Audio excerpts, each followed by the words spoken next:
बद्रीनाथ के कपाट आज सुबह 7:10 पर परंपरागत तरीके से खोल दिए गए। इस अवसर पर यहाँ बड़ी संख्या में श्रद्धालु मौजूद थे। बद्रीनाथ को भगवान विष्णु का दूसरा निवास स्थान भी कहा जाता है और इसीलिए इसे दूसरा बैकुंठ भी कहते हैं। ऐसी मान्यता है कि सतयुग तक यहाँ भगवान विष्णु के साक्षात दर्शन सभी भक्तों को हुआ करते थे। त्रेता युग में यहाँ केवल देवताओं और साधुओं को ही भगवान के साक्षात दर्शन होने लगे, लेकिन त्रेता युग से यहाँ भगवान ने यह नियम बना दिया कि वह अब से यहाँ देवताओं के अलावा सभी को विग्रह रूप में ही अब दर्शन देंगे। बद्रीनाथ के बारे में मान्यता है कि यहाँ पर 6 महीने ग्रीष्म काल में मनुष्य और 6 महीने शीतकाल में देवता पूजा करते हैं। देवताओं के प्रतिनिधि के तौर पर नारद जी शीतकाल में बद्रीनाथ की पूजा करते हैं और कपाट बंद हो जाने पर अखंड ज्योति को नारद जी जलाए रखते हैं। बद्रीनाथ के कपाट खुलने पर यहाँ अखंड ज्योति के दर्शन का बड़ा ही महत्व माना जाता है।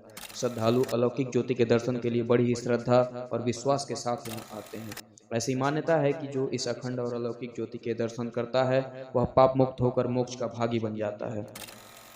बद्रीनाथ के कपाट खुलने पर भगवान योग बद्री पर चढ़ा हुआ धृत कंबल श्रद्धालुओं में प्रसाद के तौर पर वितरित कर दिया जाता है। बद्रीनाथ में स्थित भगवान बद्रीनाथ की मूर्ति को स्वयंभू यानी स्वयं प्रकट हुआ माना जाता है, जो योग मुद्रा में विराजमान है। शीतकाल के दौरान भगवान बद्रीनाथ की पूजा श्रद्धालु नृसिंह मंदिर, जोशीमठ और पांडुकेश्वर में करते हैं। भगवान की मूर्ति की पूजा को लेकर एक मान्यता यह भी है कि मूर्ति का स्पर्श कोई भी नहीं कर सकता। मूर्ति को लेकर दक्षिण भारत के पुजारी, जिनको रावल कहा जाता है, वही इस मूर्ति को स्पर्श कर सकते हैं। मंदिर के रावल के लिए नियम है कि वह जब तक रावल रहेंगे ब्रह्मचारी रहेंगे। बद्रीनाथ के रावल को माता पार्वती का स्वरूप भी माना जाता है। अगर किसी कारण रावल मंदिर में नहीं होते हैं तो उनकी अनुपस्थिति में डिमरी ब्राह्मण ही बद्रीनाथ की पूजा कर सकते हैं, क्योंकि रावल के बाद इन्हें ही पूजा का अधिकार प्राप्त है। बद्रीनाथ मंदिर में भगवान विष्णु के साथ भगवान के नर नारायण रूप की भी पूजा होती है, क्योंकि यहाँ भगवान ने नर नारायण के रूप में तपस्या की थी। इसलिए मंदिर के गर्भगृह में श्री हरि विष्णु के साथ नर नारायण की ध्यानावस्था में मूर्ति स्थित है। भगवान की मूर्ति शालिग्राम पत्थर से बनी है, जिसकी ऊंचाई करीब 1 मीटर है। ऐसी मान्यता है कि बद्रीनाथ धाम में स्थित शालिग्राम की मूर्ति को आदि शंकराचार्य ने 8वीं सदी के आसपास नारद कुंड से निकालकर मंदिर के गर्भगृह में स्थापित किया था। बद्रीनाथ के विग्रह को भगवान श्री विष्णु की 8 स्वयंभू प्रतिमाओं में से एक माना गया है। बद्रीनाथ और केदारनाथ मंदिर के मुख्य पुजारी केरल के नंबूदरी ब्राह्मण होते हैं और इनको रावल कहा जाता है। यह आदि शंकराचार्य के वंशज माने जाते हैं। केरल के नंबूदरी ब्राह्मण से पूजा करने की यह व्यवस्था आदि शंकराचार्य ने स्वयं बनाई थी, इसलिए पूजा का अधिकार भी उन्हीं के कुल के लोगों को यानी कि रावलों को मिला हुआ है। अगर वह किसी कारण मंदिर में नहीं होते हैं तो डिमरी ब्राह्मण यह पूजा करते हैं। बद्रीनाथ धाम में रावलों को भगवान के रूप में पूजा जाता है। उनको देवी पार्वती का स्वरूप माना जाता है। मान्यता है कि जिस दिन मंदिर के कपाट खुलते हैं उस दिन माता पार्वती की तरह श्रृंगार करते हैं, लेकिन उस अनुष्ठान को हर कोई देख नहीं सकता है। उत्तराखंड के हिमालयी गढ़वाल क्षेत्र के बद्रीनाथ शहर में स्थित बद्रीनाथ मंदिर समुद्र तल से 10,200 फीट की ऊंचाई पर है। मंदिर के ठीक सामने भव्य नीलकंठ चोटी है। यह मंदिर जोशीमठ से लगभग 45 किलोमीटर दूर है। जोशीमठ में एक बेस कैंप भी बना हुआ है। बद्रीनाथ मंदिर, जिसे बद्रीनारायण मंदिर भी कहा जाता है, उत्तराखंड के बद्रीनाथ शहर में स्थित यह मंदिर 4 धामों में से एक है। यमुनोत्री, गंगोत्री, केदारनाथ और बद्रीनाथ नामक 4 तीर्थ स्थल, जिन्हें सामूहिक रूप से 4 धाम के नाम से जाना जाता है, सनातन धर्मावलंबियों के लिए विशेष महत्व रखते हैं। यहाँ से जुड़ी धार्मिक मान्यता यह है कि मंदिर में जाने से व्यक्ति के सभी पाप धुल जाते हैं और उन्हें मोक्ष प्राप्त करने में मदद मिलती है। लंबी कठिन चढ़ाई करने के बाद जब बद्रीनाथ मंदिर आप पहुँचते हैं तो आपकी सारी थकान दूर हो जाती है और बद्री विशाल के दर्शन करने से ही आपको मोक्ष की प्राप्ति होती है।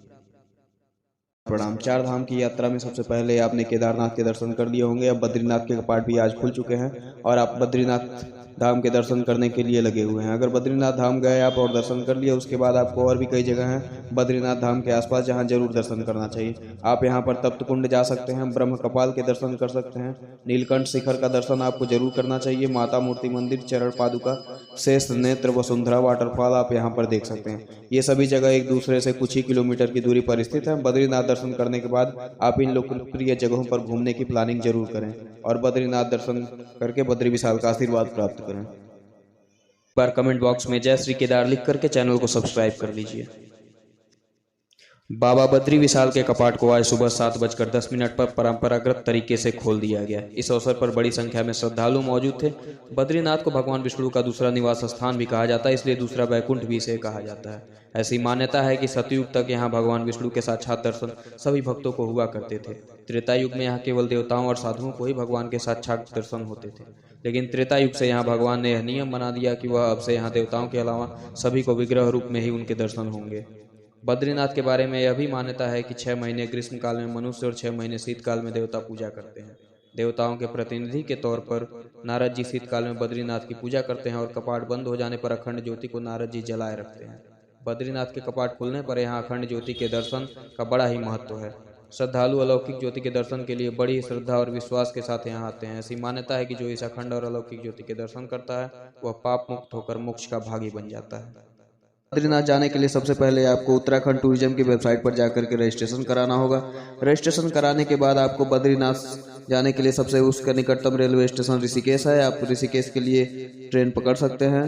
ट्रेन पकड़ने के बाद NH58 पर बद्रीनाथ से 295 किलोमीटर पहले ही स्थित है। यह भारत के प्रमुख स्थलों के साथ भारतीय रेलवे नेटवर्क द्वारा अच्छी तरह से जुड़ा हुआ है।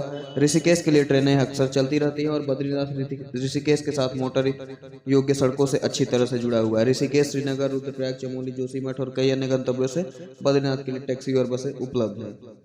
बद्रीनाथ उत्तराखंड राज्य के प्रमुख स्थलों के साथ मोटर युक्त सड़कों द्वारा अच्छी तरह से जुड़ा हुआ है।